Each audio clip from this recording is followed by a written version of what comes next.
ക്രിസ്തുയേശുവിൽ നിങ്ങൾക്കെല്ലാവർക്കും എൻ്റെ സ്നേഹവന്ദനം അറിയിക്കട്ടെ. ഇന്ന് നമ്മുടെ രാജ്യം വീണ്ടും ഒരു സ്വാതന്ത്ര്യ ദിനത്തിൻ്റെ ആഘോഷത്തിലാണ്. സ്വാതന്ത്ര്യം ദിനത്തിൽ നമുക്ക്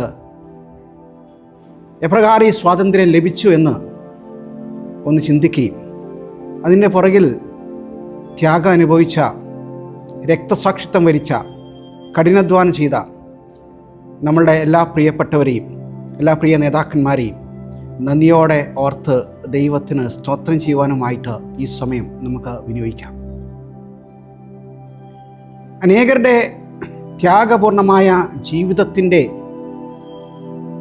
അനുഭവത്തിലാണ് നാം ഇന്ന് അനുഭവിക്കുന്ന സ്വാതന്ത്ര്യം.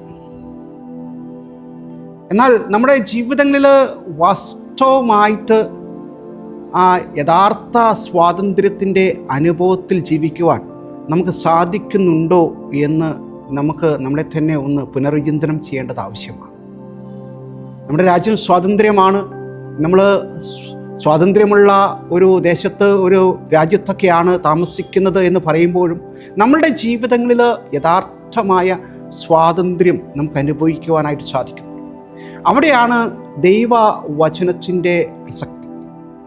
യഥാർത്ഥ സ്വാതന്ത്ര്യം ക്രിസ്തു നൽകുന്ന സ്വാതന്ത്ര്യമാണ് എന്ന് ദൈവവചനം നമ്മളെ പഠിപ്പിക്കുകയാണ്.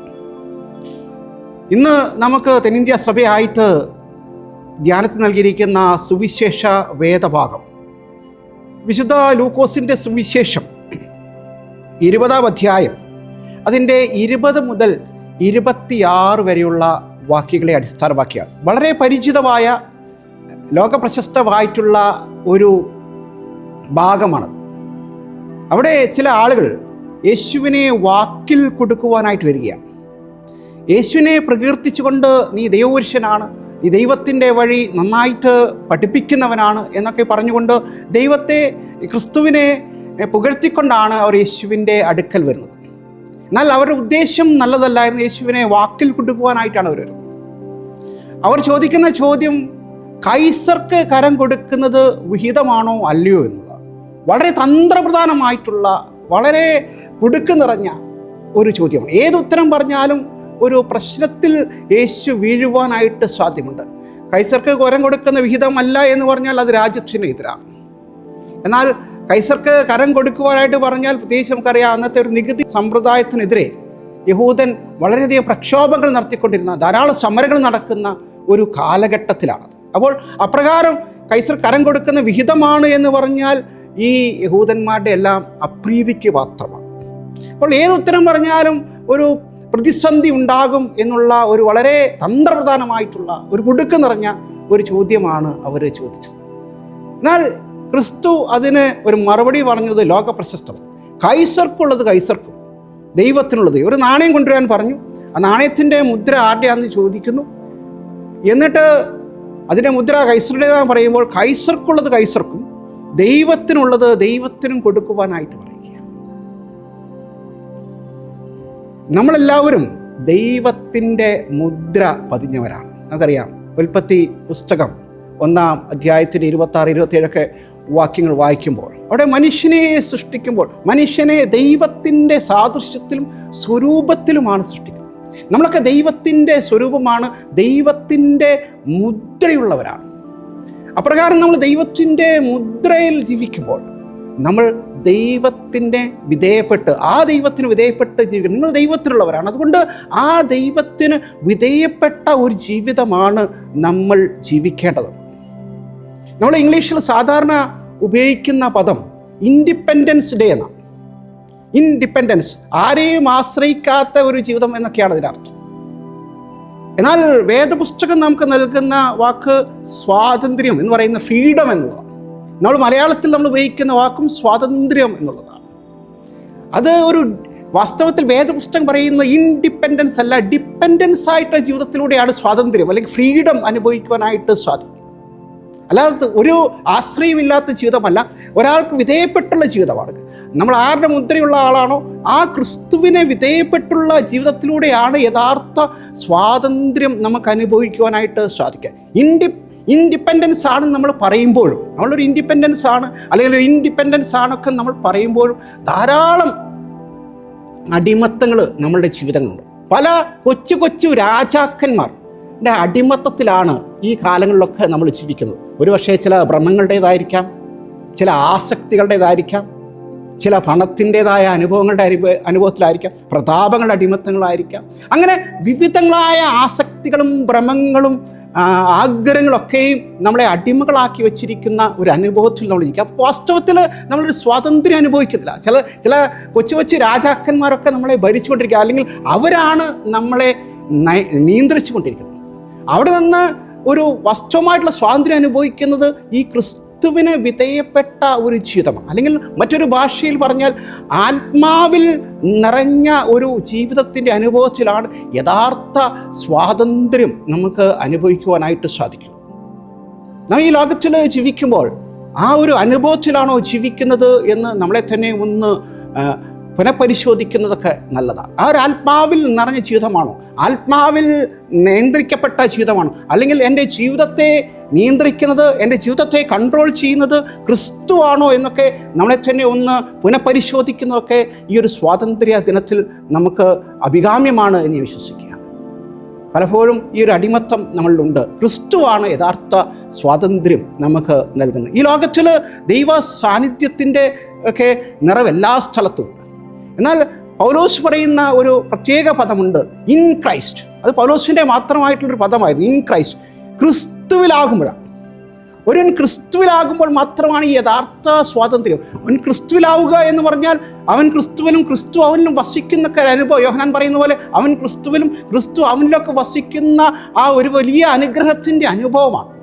അവിടെയാണ് അവൻ ക്രിസ്തുവിനാൽ നിറയപ്പെട്ട, ക്രിസ്തുവിനാൽ നിയന്ത്രിക്കപ്പെട്ട, ക്രിസ്തുവിനെ വിധേയപ്പെട്ട ഒരു ജീവിതമൊക്കെ നയിക്കുവാനായിട്ട് സാധിക്കുക. വിത്ത് ക്രൈസ്റ്റ് എന്നുള്ളതിൽ നിന്ന് ഇൻ ക്രൈസ്റ്റിലേക്കുള്ളൊരു മാറ്റം ആവശ്യമാണെന്ന് വിശ്വസിക്കും. ക്രിസ്തുവിൽ നിറയപ്പെട്ട ഒരു ജീവിതം. നമുക്കറിയാം, നമ്മൾ ജീവിക്കുന്ന ഈ ചുറ്റുപാടുകളിൽ വായു ഉണ്ട്. എന്നാൽ ആ വായു നമ്മൾ ഉള്ളിലേക്ക് എടുക്കുമ്പോഴാണ് നമ്മളുടെ ജീവിതം അല്ലെങ്കിൽ ജീവൻ നിലനിൽക്കുന്നത്. ഉച്ഛ്വാസവും ശ്വാസവും നടക്കുന്ന ഒരു പ്രക്രിയ നമ്മളുടെ ജീവിതത്തിൽ നടക്കുമ്പോഴാണ് ജീവൻ നിലനിൽക്കുന്നത്. നമ്മളുടെ ചുറ്റുപാടുമുള്ള അല്ലെങ്കിൽ ഈ ലോകത്ത് നിറഞ്ഞു നിൽക്കുന്ന ആ ദൈവ സാന്നിധ്യത്തെ നമ്മളുടെ ജീവിതത്തിൻ്റെ ഭാഗമായിട്ട് സ്വീകരിക്കുമ്പോഴാണ്, അതിനെയാണ് അഭിഷേകം എന്ന് പറയുന്നത്. ആ ജീവിതത്തെ, ആത്മാവിൻ്റെ കൃപയെ, ആ ക്രിസ്തുവിൻ്റെ കൃപയെ നമ്മുടെ ജീവിതത്തിലേക്ക് സ്വീകരിക്കുവാനായിട്ട് നമുക്ക് സാധിക്കുമ്പോഴാണ് ഒരു അഭിഷേകം എന്നൊക്കെ പറയുവാനായിട്ട് സാധിക്കുക. ആ അഭിഷേകം എന്ന് പറഞ്ഞ ഒരു ജീവിതത്തിൽ, ആ ക്രിസ്തുവിനാൽ നിറയപ്പെട്ട ഒരു ജീവിതത്തിലാണ് നമുക്ക് യഥാർത്ഥ സ്വാതന്ത്ര്യം അനുഭവിക്കുവാനായിട്ട് സാധിക്കുക. നമുക്ക് അപ്രകാരം ഒരു ഉച്ഛ്വാസവും ശ്വാസമൊക്കെ നടക്കണമെങ്കിൽ, നമുക്കറിയാം ഒരു ഉച്ഛ്വാസം നടക്കണമെങ്കിൽ, ഒരു ശ്വാസം നമുക്ക് ഉള്ളിലേക്ക് എടുക്കണമെങ്കിൽ ഒരു ഉച്ഛ്വാസമൊക്കെ നമ്മുടെ ജീവിതത്തിൽ ഉണ്ടാകണം. ചിലതൊക്കെ നമ്മൾ പുറത്തേക്ക് തള്ളുവാനായിട്ടുണ്ട്, എന്നാൽ മാത്രമേ നല്ലതിനെ സ്വീകരിക്കുവാനായിട്ട് സാധിക്കൂ. ചിലതൊക്കെ നമ്മുടെ ജീവിതത്തിൽ നിന്ന്, നമ്മുടെ ഉള്ളിൽ നിന്ന് പുറത്തേക്ക് തള്ളിയാൽ മാത്രമാണ് ഈ ആത്മാവിൻ്റെ കൃപയെ സ്വീകരിക്കുന്നത്. നമുക്ക് ചുറ്റും ദൈവത്തിൻ്റെ സാന്നിധ്യമുണ്ട്, ദൈവസാന്നിധ്യം എല്ലായിടത്തും ഉണ്ട്. എന്നാൽ ആ സാന്നിധ്യത്തിന് നമ്മുടെ ഉള്ളിലേക്ക് സ്വീകരിച്ചിട്ടുണ്ടോ എന്നുള്ളത്, ആ ഉള്ളിലേക്ക് സ്വീകരിക്കുന്നതിനാണ് അനോയിൻമെൻറ്റ് അല്ലെങ്കിൽ അഭിഷേകം എന്നൊക്കെ പറയാൻ സാധിക്കുക. അപ്പോൾ മാത്രമാണ് നമ്മുടെ ജീവിതം ആ ദൈവത്താൽ നിയന്ത്രിക്കപ്പെട്ട ഒരു ജീവിതമാണ്. അപ്രകാരമുള്ള ദൈവത്തിന് വിധേയപ്പെട്ട് ദൈവിക നിയമം അനുസരിച്ച് ജീവിക്കുമ്പോഴാണ് യഥാർത്ഥ സ്വാതന്ത്ര്യം. നമുക്കറിയാം, നിയമങ്ങൾ അനുസരിക്കുമ്പോഴാണ് സ്വാതന്ത്ര്യം.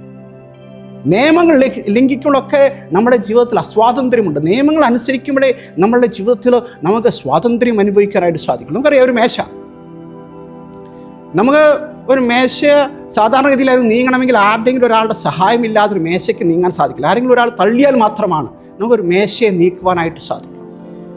നമുക്കറിയാം, ഫിസിക്സിൽ അതിനെ പറയുന്നത്, അത് ലോ ഓഫ് ഫ്രിക്ഷൻ അനുസരിക്കുന്നതുകൊണ്ട് ഒരാളുടെ സഹായം, ഒരാൾ തള്ളിയാൽ മാത്രമാണ് മേശയ്ക്ക് ഒരു മോഷൻ. എന്നാൽ ഒരു ഉറുമ്പിനെ കാണാം, അതിനാരുടെയും സഹായമില്ലാതെ സഞ്ചരിക്കുവാനായിട്ട് സാധിക്കും. എന്നാൽ അതിനെ സഞ്ചരിക്കുവാനുള്ളതിനൊരു പരിധിയുണ്ട്.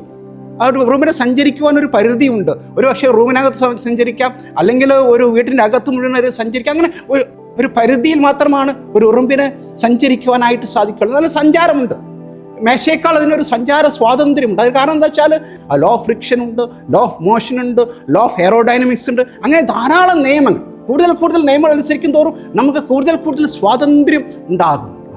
എവിടെയൊക്കെ നമ്മൾ ദൈവിക നിയമങ്ങൾക്ക് ഒരു ആശ്രയമില്ലാത്ത ജീവിതമല്ല, ദൈവിക ആശ്രയത്തിൽ ദൈവിക ഹിതത്തിനും ദൈവിക നിയമങ്ങൾക്കും അനുസരിച്ച് നമ്മളുടെ ജീവിതം നമ്മൾ ക്രമീകരിക്കുമ്പോൾ നമ്മുടെ ജീവിതത്തിൽ വാസ്തവമായിട്ടുള്ള ഒരു സ്വാതന്ത്ര്യം ഉണ്ടാകും. അപ്പോഴാണ് യഥാർത്ഥ സ്വാതന്ത്ര്യം നമുക്ക് അനുഭവിക്കാൻ സാധിക്കുക. അതുകൊണ്ടാണ് വേദപുസ്തകത്തിൽ ചില സ്ഥലത്തൊക്കെ പറയുന്നു, അവൻ ആത്മാവിനാൽ നയിക്കപ്പെട്ടു, ആത്മാവിനെ എടുത്തുകൊണ്ടുപോയി. അത് ആത്മാവിനാൽ നയിക്കപ്പെട്ട ജീവിതം. ദൈവം നമ്മളെ നയിക്കുകയാണ്, ദൈവം നമ്മളെ നിയന്ത്രിക്കുകയാണ്, ദൈവമാണ് നമ്മളെ കൺട്രോൾ ചെയ്യുന്നത്. ആ ഒരു അനുഭവത്തിൽ ജീവിക്കുമ്പോഴാണ് യഥാർത്ഥമായിട്ടുള്ള ആ ഒരു സ്വാതന്ത്ര്യം നമുക്ക് അനുഭവിക്കാൻ സാധിക്കുന്നത്.